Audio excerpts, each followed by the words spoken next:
ओम नमो भगवते वासुदेवाय। ओम नमः शिवाय।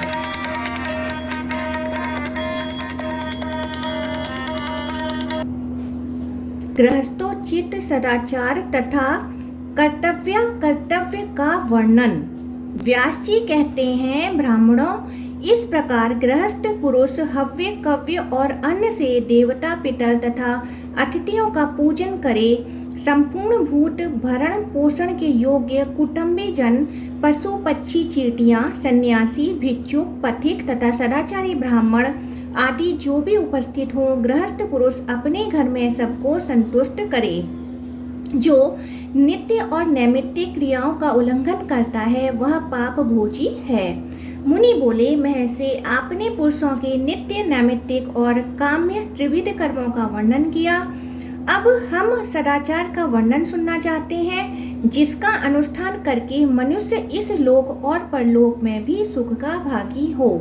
व्यास जी ने कहा, ब्राह्मणों, गृहस्थ पुरुष को सदा ही सदाचार की रक्षा करनी चाहिए। आचारहीन मनुष्य को न इस लोक में सुख मिलता है न परलोक में। जो सदाचार का उल्लंघन करके मनमाना बर्ताव करता है, उस पुरुष का कल्याण यज्ञ, दान और तपस्या से भी नहीं होता। दुराचारी पुरुष को इस लोक में बड़ी आयु नहीं मिलती, अतः उत्तम आचार रूप धर्म का सदा पालन करना चाहिए। सदाचार बुरे लक्षणों का नाश करता है। ब्राह्मणों, अब मैं सदाचार का स्वरूप बतलाता हूँ। एकाग्रचित होकर उसका पालन करना चाहिए। गृहस्थ को धर्म, अर्थ और काम तीनों के साधन का यत्न करना चाहिए। उनके सिद्ध होने पर उसे इस लोक और परलोक में सिद्धि प्राप्त होती है। मन को वश में करके अपनी आय का 1/4 भाग पारलौकिक कल्याण के लिए संग्रहित करें। आधे भाग से नित्य नैमित्तिक कार्यों का निर्वाह करते हुए अपना भरण पोषण करें तथा 1/4 भाग अपने लिए मूल पूंजी के रूप में रखकर उसे बढ़ाएं। ब्राह्मणों, ऐसा करने से धन सफल होता है। इसी प्रकार पाप की निवृत्ति तथा पारलौकिक उन्नति के लिए विद्वान पुरुष धर्म का अनुष्ठान करे। वह इस लोक में भी फल देने वाला होता है। ब्रह्मा मुहूर्त में जागें, जागकर धर्म और अर्थ का चिंतन करें। इसके बाद सैया त्याग कर नित्य कर्म से निर्वत हों। स्नान आदि से पवित्र होकर मन को संयम में रखते हुए पूर्वाभिमुख बैठें और आचमन करके संध्या उपासना करें। प्रातः काल की संध्या उस समय आरंभ करें जब तारे दिखाई देते हों। इसी प्रकार सायंकाल की संध्या उपासना सूर्यास्त से पहले ही विधि पूर्वक आरंभ करें। आपत्ति काल के सिवा और किसी समय उसका त्याग ना करें। जिजों बुरी बुरी बातें बकना, झूठ बोलना, कठोर वचन मुंह से निकालना, असत्य शास्त्र पढ़ना, नास्तिकवाद को अपनाना तथा दुष्ट पुरुषों की सेवा करना अवश्य छोड़ देना चाहिए। मन को वश में रखते हुए प्रतिदिन सायंकाल और प्रातःकाल हवन करें। उदय और अस्त के समय सूर्य मंडल का दर्शन न करें। बाल संवारना, दर्पण देखना, दांतन करना, आंजन लगाना और देवताओं का तर्पण करना, यह सब कार्य पूर्वाह काल में ही करना चाहिए। ग्राम, निवास स्थान, तीर्थ और क्षेत्रों की मार्ग में, जोते हुए खेत में तथा गौशाला में मल मूत्र ना करें। पराई स्त्री को नंगी अवस्था में ना देखें। अपनी विष्ठा पर दृष्टिपात ना करें। रजस्वला स्त्री का दर्शन, स्पर्श तथा उसके साथ भाषण भी वर्जित है। पानी में मलमूत्र का त्याग अथवा मैथुन ना करें। बुद्धिमान पुरुष मल मूत्र, केश, राख, खोपड़ी, भूसी, कोयले, सड़ी गली वस्तुएं, रस्सी तथा केवल पृथ्वी पर और मार्ग में कभी ना बैठें। गृहस्थ मनुष्य अपने वैभव के अनुसार देवता, पितर, मनुष्य तथा अन्य प्राणियों का पूजन करके पीछे भोजन करें। भली भांति आचमन करके हाथ पैर धोकर पवित्र हो। पूर्व या उत्तर की ओर मुंह करके भोजन के लिए आसन पर बैठें और हाथों को घुटनों के भीतर करके मौन भाव से भोजन करें। भोजन के समय मन को अन्यत्र न ले जाएं। यदि अन्य किसी प्रकार की हानि करने वाला हो तो उस हानि को ही बताएं। उसके सिवा अन्य के और किसी दोष की चर्चा ना करें। भोजन के साथ पृथक नमक लेकर ना खाएं। झूठा अन्न खाना वर्जित है। मनुष्य को चाहिए कि मन को वश में रखें और खड़े होकर या चलते चलते मलमूत्र का त्याग, आचमन तथा किसी वस्तु का भक्षण न करें। झूठे मुंह वार्तालाप ना करें तथा उस अवस्था में स्वाध्याय भी वर्जित है। झूठी अवस्था में सूर्य, चंद्रमा और तारों की ओर जानबूझकर ना देखें। दूसरे के आसन, सैया और बर्तन का भी स्पर्श ना करें। गुरुजनों के आने पर उन्हें बैठने को आसन दें। उठकर प्रणाम आदि के द्वारा उनका आदर सत्कार करें। उनके अनुकूल वार्तालाप करें। जाते समय उनके पीछे पीछे कुछ दूर जाकर पहुंचाएं। उनके प्रतिकूल कोई बर्ताव ना करें। एक वस्त्र धारण करके भोजन और देव पूजन ना करें। बुद्धिमान पुरुष ब्राह्मणों से बोझ ना ढुलाएं। आग में मूत्र त्याग ना करें। नग्न होकर कभी स्नान और शयन ना करें। दोनों हाथों से सिर ना खुजलाएं। बिना कारण बार बार सिर के ऊपर से स्नान ना करें। सिर से स्नान कर लेने पर किसी भी अंग में तेल ना लगाएं। सब अन्य अध्यायों के दिन स्वाध्याय बंद रखें। ब्राह्मण अग्नि, गौ तथा सूर्य की ओर मुंह करके पेशाब ना करें। दिन में उत्तर की ओर, रात में दक्षिण की ओर और मुंह करके मलमूत्र त्याग करें। जहाँ ऐसा करने में कोई बाधा हो वहाँ इच्छा अनुसार करें। गुरु के दुष्कर्म की चर्चा ना करें। यदि वे कुद्र हों तो उन्हें विनय पूर्वक प्रसन्न करें। दूसरे लोग भी यदि गुरु की निंदा करते हों तो उसे ना सुने। ब्राह्मण, राजा, दुख से आतुर मनुष्य, विद्यावृद्ध पुरुष, गर्भिणी स्त्री, रोग से व्याकुल मनुष्य, गूंगा, अंधा, बहरा, मत, उन्मत्त, व्यभिचारिणी स्त्री, उपकारी, बालक और पतित, ये यदि सामने से आते हों तो स्वयं किनारे हटकर इनको जाने के लिए मार्ग देना चाहिए। विद्वान पुरुष देवालय, चैत्यवृक्ष, चौराहा, विद्यावृद्ध पुरुष और गुरु, इनको दाहिना करके चलें। दूसरों के धारण किए हुए जूते, वस्त्र और माला आदि स्वयं ना पहने। चतुर्दशी, अष्टमी, पूर्णिमा तथा पर्व के दिन तेलाभ्यंग एवं स्त्री सहवास न करें। बुद्धिमान मनुष्य बाहों और पिंगलियों को ऊपर उठाकर न खड़ा हो तथा पैरों को भी न हिलाएं। पैर से पैर को न दबाएं। किसी को चुभती हुई बात न कहें। निंदा और चुगली छोड़ दें। दंभ, अभिमान और तीखे व्यवहार का त्याग करें। मूर्ख, उन्मत्त, व्यसनी, कुरूप, हीनांग और निर्धन मनुष्यों की खिल्ली न उड़ाएं। दूसरे को दंड न दें। केवल पुत्र और शिष्य को शिक्षा देने के उद्देश्य से दंड दिया जा सकता है। आसनों को पैर से खींचकर न बैठें। सायंकाल और प्रातःकाल पहले अतिथि का सत्कार करके पीछे स्वयं भोजन करें। पूर्व या उत्तर की ओर मुंह करके ही दातन करें। दातन करते समय मौन रहें। दातन के लिए निषिद्ध वृक्ष एवं लताओं का परित्याग करें। उत्तर और पश्चिम की ओर सिर करके कभी न सोएं। दक्षिण या पूर्व दिशा की ओर ही मस्तक करके सोना चाहिए। जहाँ से दुर्गंध आती हो ऐसे जल में तथा रात्रि काल में स्नान न करें। ग्रहण के समय रात्रि में भी स्नान करना बहुत उत्तम है। उसके सिवा अन्य समय में दिन में ही स्नान का विधान है। वस्त्र के छोर से अथवा वस्त्र हाथ में लेकर उससे शरीर को न मलें। बालों और वस्त्रों को न झटकारें। विद्वान पुरुष स्नान किए बिना कभी चंदन न लगाएं। एक दूसरे के वस्त्र और आभूषणों को अदल बदल कर ना पहने। जिसमें कोर न हो और जो बहुत फट गया हो ऐसा वस्त्र न पहने। जिसमें कीड़े अथवा बाल पड़े हों, जिसे कुत्ते ने देखा अथवा चाट लिया हो, अथवा जो सार भाग निकाल लेने के कारण दूषित हो गया हो, ऐसे अन्न को कभी ना खाएं। भोजन के साथ अलग नमक रखकर ना खाएं।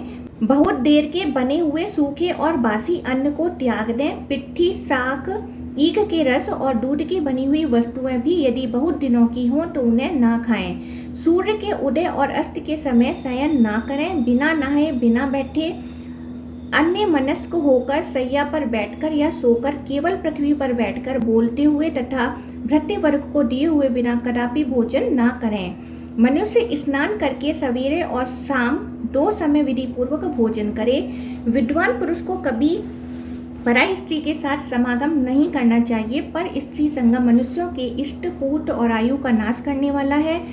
इस संसार में पर स्त्री गमन के समान पुरुष की आयु का विज्ञातक कार्य दूसरा कोई नहीं है। देव पूजा, अग्निहोत्र, पितरों का श्राद्ध, गुरुजनों का प्रणाम तथा भोजन भली भांति आचमन करके करना चाहिए। स्वच्छ, फैन रहित, दुर्गंध शून्य और पवित्र जल लेकर पूर्व या उत्तर की ओर मुंह करके आचमन करना चाहिए। जल के भीतर की, घर की, बाम्बी की, चूहे के बिल की और शौच से बची हुई ये 5 प्रकार की मिट्टियां त्याग देने योग्य हैं। हाथ पैर धोकर एकाग्र चित्त से मार्जन करके घुटनों को समेटकर 3 या 4 बार आचमन करें। फिर 2 बार ओट पोंछकर आंख, कान, मुख, नासिका तथा मस्तक का स्पर्श करें। इस प्रकार जल से भली भांति आचमन करके पवित्र हो देव पूजन तथा श्राद्ध आदि की क्रिया करनी चाहिए। छींकने, चाटने, वमन करने, थूकने तथा अस्पर्श का स्पर्श करने पर आचमन, सूर्य का दर्शन अथवा दाहिने कान का स्पर्श करना चाहिए। इनमें पहले के अभाव में दूसरा उपाय करना चाहिए। पहले उपाय के संभव होने पर उपायांतर का अवलंबन अभीष्ट नहीं। दांत न कटकटाएं, अपने शरीर पर टाल न दें। दोनों संध्याओं के समय अध्ययन, भोजन और शयन का त्याग करें। संध्या काल में मैथुन और रास्ता चलना भी मना है। पूर्वाह में देवताओं का, मध्याह्न में मनुष्यों का तथा अपराह्न काल में पितरों का भी भक्तिपूर्वक पूजन करना चाहिए। देव कार्य या पितृ कार्य में सिर से स्नान करके प्रवृत्त होना उचित है। पूर्व या उत्तर की ओर मुंह करके छौर कराएं। उत्तम कुल में उत्पन्न होने पर भी जो कन्या किसी अंग से हीन या रोगणी हो उसके साथ विवाह न करें। ईर्ष्या का परित्याग करें। दिन में शयन अथवा मैथुन न करें। दूसरे को कष्ट देने वाला कार्य न करें। कभी किसी भी जीव को पीड़ा न दें। रजस्वला स्त्री 4 रातों तक सभी वर्ण के पुरुषों के लिए त्याज्य है। यदि कन्या का जन्म अभीष्ट न हो तो उसे रोकने के लिए 5वीं रात में भी स्त्री सहवास न करें। 6ठी रात आने पर स्त्री के पास जाएं, क्योंकि युग्म रात्रियां ही इसके लिए श्रेष्ठ हैं। युग्म रात्रियों में स्त्री सहवास करने से पुत्र होता है और अयुग्म रात्रियों में गर्भधान करने से कन्या उत्पन्न होती है। पर्व आदि के अवसर पर मैथुन करने से विधर्मी संतान होती है और संध्या काल में गर्भाधान करने से नपुंसक उत्पन्न होते हैं। विद्वान पुरुष छौर कर्म में रिक्ता, चतुर्थी, नवमी और चतुर्दशी तिथियों का परित्याग करें। विनय रहित उद्वंद पुरुषों की बात कभी न सुने। जो अपने से नीचा हो उसे आदर पूर्वक ऊंचा आसन न दे। हजामत बनवाने, वमन होने, स्त्री प्रसंग करने तथा शमशान भूमि में जाने पर वस्त्र सहित स्नान करें। देवता, वेद, द्विज, साधु, सच्चे महात्मा, गुरु, पतिव्रता, वेद, यज्ञ तथा तपस्वी की निंदा और परिहास न करें। सदा मांगलिक वेश धारण किए रहें। कभी भी अमंगलमय वेश न धारण करें। स्वच्छ वस्त्र पहने और श्वेत पुष्पों की माला धारण करें। उद्वत, उन्मत्त, मूढ़, अविनीत, शीलहीन अवस्था और जाति से दूषित, अधिक अपव्ययी, वैरी कार्य में असमर्थ, निंदित, धूर्तों का संग करने वाले, निर्धन, विवाद करने वाले तथा अन्य अधम पुरुषों के साथ कभी मित्रता न करें। सुहृद, यज्ञ दीक्षित, राजा, स्नातक तथा ससुर इनके साथ मैत्री की भाव रखें और जब ये घर पर पधारें तो उठकर खड़े हो जाएं। साथ ही अपने वैभव के अनुसार इनका पूजन करें। प्रतिवर्ष अपने घर पर आए हुए ब्राह्मणों का वैभव के अनुसार स्वागत सत्कार करें। अपने घर में यथास्थान देवताओं का भली भांति पूजन करके क्रमशः अग्नि में आहुति दें। पहली आहुति ब्राह्मण को, दूसरी प्रजापति को, तीसरी ग्रोहाओं को, चौथी कश्यप को तथा पांचवी अनुमति को दें। तत्पश्चात बलि वैश्वदेव करें। देवताओं के लिए पृथक पृथक स्थान का विभाग करके उनके लिए बलि अर्पण करें। उसका क्रम इस प्रकार है: एक पात्र में पहले पर्जन्य, जन और पृथ्वी को 3 बलियां दें। फिर पूर्व आदि प्रत्येक दिशा में वायु को बलि देकर क्रमशः उन दिशाओं के नाम से भी बलि समर्पित करें। तत्पश्चात मध्यम में क्रमशः ब्रह्मा, अंतरिक्ष और सूर्य को बलि दें। उनके उत्तर भाग में विश्व देवों और विश्व भूतों को बलि दें। फिर उनके भी उत्तर भाग में और उषा और भूतपति को बलि समर्पित करें। तदंतर पितृभ्य स्वधा नमः यूं कहकर दक्षिण दिशा में अपसव्य होकर पितरों के लिए बलि दें और वायव्य दिशा में अन्न का शेष भाग तथा जल लेकर यज्ञ मैतत्वे निन्ने जन्म यह मंत्र पढ़कर उसे विधि पूर्वक छोड़ दें। फिर देवताओं और ब्राह्मणों को नमस्कार करें। दाहिने हाथ में अंगूठे के उत्तर और जो एक रेखा होती है वह ब्रह्मा तीर्थ के नाम से प्रसिद्ध है, उसी से आचमन किया जाता है। तर्जनी और अंगूठे के बीच का भाग पितृ तीर्थ कहलाता है। नांदी मुख पितरों को छोड़कर अन्य सब पितरों को उसी तीर्थ से जल आदि देना चाहिए। अंगुलियों के अग्रभाग में देव तीर्थ है, उसी से देव कार्य करने का विधान है। कनिष्ठिका के मूल भाग में कार्य तीर्थ प्रजापति तीर्थ है, उससे प्रजापति का कार्य किया जाता है। इस प्रकार इन तीर्थों से सदा देवताओं और पितरों के कार्य करने चाहिए, अन्य तीर्थों से कदापि नहीं। ब्रह्मा तीर्थ से आचमन उत्तम माना गया है। पितरों का श्राद्ध और तर्पण पितृ तीर्थ से, देवताओं का यज्ञ यागादि देव तीर्थ से और प्रजापति का कार्य तीर्थ से करना श्रेष्ठ बताया गया है। नांदी मुख नाम वाले पितरों के लिए पिंडदान और तर्पण आदि कार्य प्रजापत्य तीर्थ से करने चाहिए। विद्वान पुरुष एक साथ जल और अग्नि न लें। गुरु, देवता, पिता तथा ब्राह्मणों की ओर पैर न फैलाएं। बछड़े को दूध पिलाती हुई गाय को न छेड़ें। अंजलि से पानी न पिएं। शौच के समय विलंब न करें। मुख से आग न फूकें। ब्राह्मणों जहाँ ऋण देने वाला धनी, चिकित्सा करने वाला वैद्य, श्रोत्रिय ब्राह्मण तथा जल पूर्ण नदी ये चार ना हो वहाँ निवास नहीं करना चाहिए। जहाँ शत्रु विजयी बलवान और धर्मपरायण राजा हो वहीं विद्वान पुरुष को सदा निवास करना चाहिए। दुष्ट राजा के राज्य में कहाँ सुख है? जहाँ पूर्ववासी परस्पर संगठित और न्याय अनुकूल बर्ताव करने वाले हों तथा सब लोग शांत एवं ईर्ष्या रहित हों, वहाँ का निवास भविष्य में सुख देने वाला होता है। जिस राष्ट्र में किसान बहुत हों परंतु वे बहुत घमंडी ना हो तथा जहाँ सब तरह के अन्न पैदा होते हों वहीं बुद्धिमान पुरुष को निवास करना चाहिए। ब्राह्मणों जहाँ अपने को जीतने की इच्छा रखने वाला मनुष्य, पहले का शत्रु और सदा उत्सव में ही मग्न रहने वाले लोग, ये तीन सदा मौजूद हो वहाँ कभी निवास नहीं करना चाहिए। जिस स्थान पर अच्छे स्वभाव वाले पड़ोसी हों, दुर्धर्ष राजा और सदा खेती उपजाने वाली भूमि हो वहीं विद्वान पुरुष को रहना उचित है। विप्रवरों, इस प्रकार मैंने तुम लोगों के लिए हित के लिए ये सब बातें बताई हैं। अब मैं भक्ष्य और भोज्य की विधि से संबंध रखने वाली बातें बतलाऊंगा। घी अथवा तेल में पका हुआ अन्न बहुत देर का बना हुआ अथवा बासी भी हो तो वह भोजन करने योग्य होता है।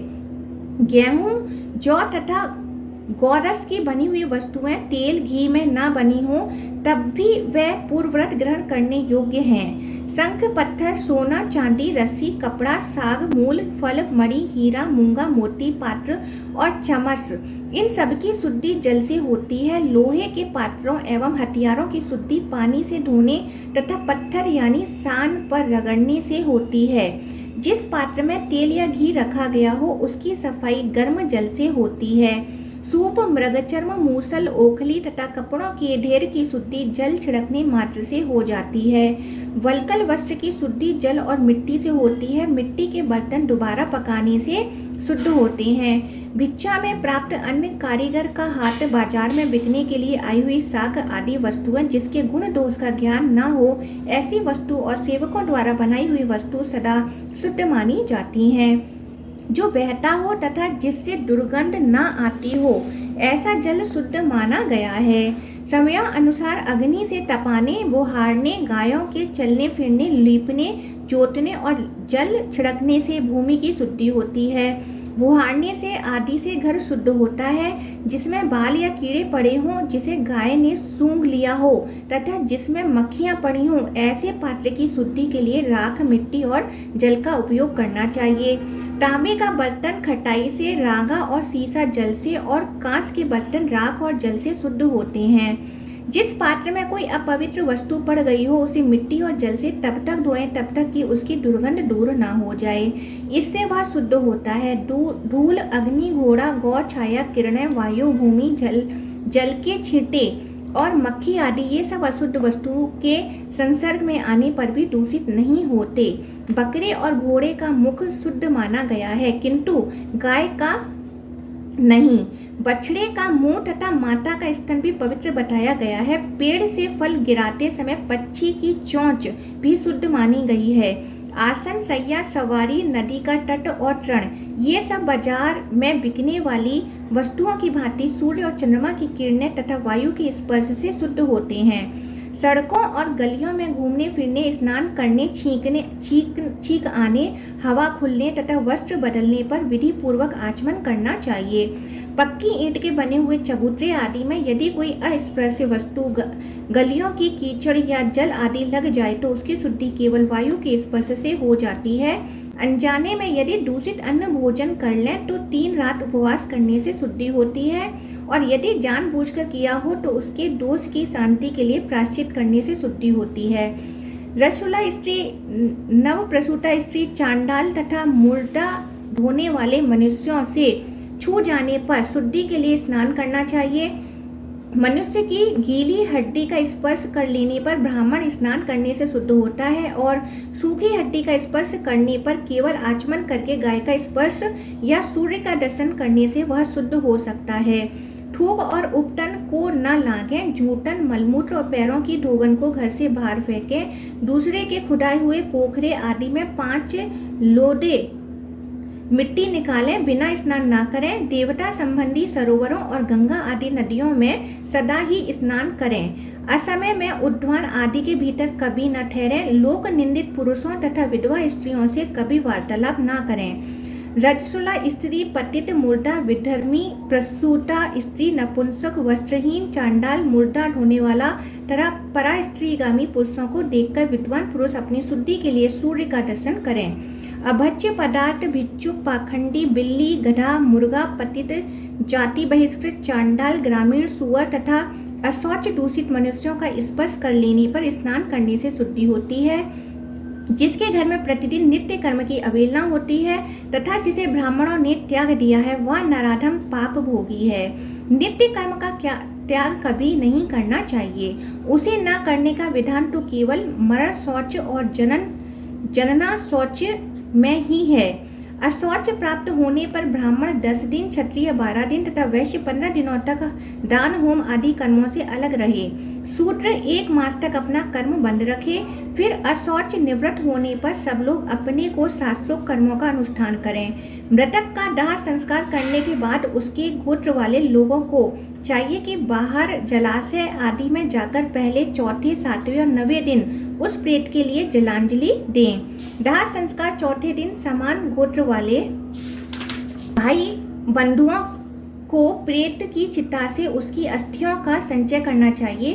अस्थि संचय के बाद उनके अंगों का स्पर्श किया जा सकता है। फिर समानोदक पुरुष अपने सब कर्म कर सकते हैं। जिस दिन मृत्यु हुई हो उस दिन समानोदक और सब पिंड दोनों का स्पर्श किया जा सकता है। धन के लिए चेष्टा करते समय या स्वेच्छा से अथवा शस्त्र, रस्सी, बंधन, अग्नि, विष, पर्वत से गिरने तथा उपवास आदि के द्वारा मृत्यु होने पर और बालक, परदेशी एवं परिवारजक की मृत्यु होने पर तत्काल अशौच निवृत्त हो जाता है।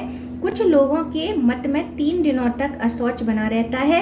यदि सब पिंडों में से एक की मृत्यु होने के बाद थोड़े ही दिनों में दूसरे की मृत्यु हो जाए तो पहले की अशौच के साथ ही दूसरे का अशौच भी निवृत्त हो जाता है। अतः पहले के अशौच में जितने दिन शेष हो उतने ही दिनों के भीतर दूसरे का भी श्राद्ध आदि कर्म कर देना चाहिए। जन शौच में भी यही विधान देखा गया है। सब पिंड तथा समानोदक व्यक्तियों में एक के बाद दूसरे का जन्म हो तो इसी प्रकार पहले के साथ दूसरे का अशौच भी निवृत्त हो जाता है। पुत्र का जन्म होने पर पिता को वस्त्र सहित स्नान करना चाहिए। उसमें भी यदि एक के जन्म के बाद दूसरे का जन्म हो जाए तो पहले जन्मे हुए बालक के दिन पर ही दूसरे की भी शुद्धि बताई गई है। अशौच के बाद क्रमशः 10, 12, 15 और 30 दिन बीतने पर ब्राह्मण, क्षत्रिय, वैश्य और शूद्र अपने अपने शास्त्रोक्त कर्मों का अनुष्ठान करें। अशौच निवृत्त होने पर प्रेत के लिए एकोदिष्ट करना चाहिए और ब्राह्मणों को दान देना चाहिए। लोक में जो जो वस्तु अधिक प्रिय हो और घर में भी जो वस्तु अत्यंत प्रिय जान पड़े, उसको अक्षय बनाने की इच्छा रखने वाले पुरुषों को उचित है कि वह उसे गुणवान पुरुषों को दान दें। अशौच के दिन पूरे हो जाने पर जल, वाहन और आयुध का स्पर्श करके पवित्र हो सब वर्णों के लोक प्रेत के लिए जलदान और पिंडदान आदि का कार्य करें। तदंतर अपने अपने वर्ण धर्म का पालन करें, इससे इस लोक और परलोक में भी कल्याण होता है। तीनों वेदों का प्रतिदिन स्वाध्याय करें, विद्वान बने, धर्मानुसार धन का उपार्जन करें और उसे यत्न पूर्वक यज्ञ में लगाएं। जिस कर्म को करते समय आत्मा में घृणा ना हो और जिसे महापुरुषों के सामने प्रकट करने में कोई संकोच ना हो, ऐसा कर्म निस्संक होकर करना चाहिए। ब्राह्मणों ऐसे आचरण वाले गृहस्थ पुरुष को धर्म, अर्थ और काम की प्राप्ति होती है तथा इस लोक और परलोक में भी उसका कल्याण होता है। यह विषय अत्यंत गोपनीय तथा आयु, धन और बुद्धि को बढ़ाने वाला है। यह सब पापों का नाशक, पवित्र तथा श्री, पुष्टि एवं आरोग्य देने वाला है। इतना ही नहीं, यह कल्याण में प्रसंग मनुष्यों को यश और कीर्ति देने वाला तथा उनके तेज और बल की वृद्धि करने वाला है। मनुष्यों को सदा इसका अनुष्ठान करना चाहिए। यह स्वर्ग का सर्वोत्तम साधन है। सम्यक श्रेय की इच्छा रखने वाले ब्राह्मण, क्षत्रिय और वैश्य और शूद्रों को यत्नपूर्वक इन सब बातों का ज्ञान प्राप्त करना चाहिए। जो इस विषय को भलीभांति जानकर नित्य निरंतर इसका अनुष्ठान करता है, वह सब पापों से मुक्त हो स्वर्गलोक में प्रतिष्ठित होता है। दिसवरों, यह मैंने सार से भी अत्यंत सारभूत तत्व का वर्णन किया है। यह श्रुतियाँ तथा स्मृतियों द्वारा प्रतिपादित धर्म है।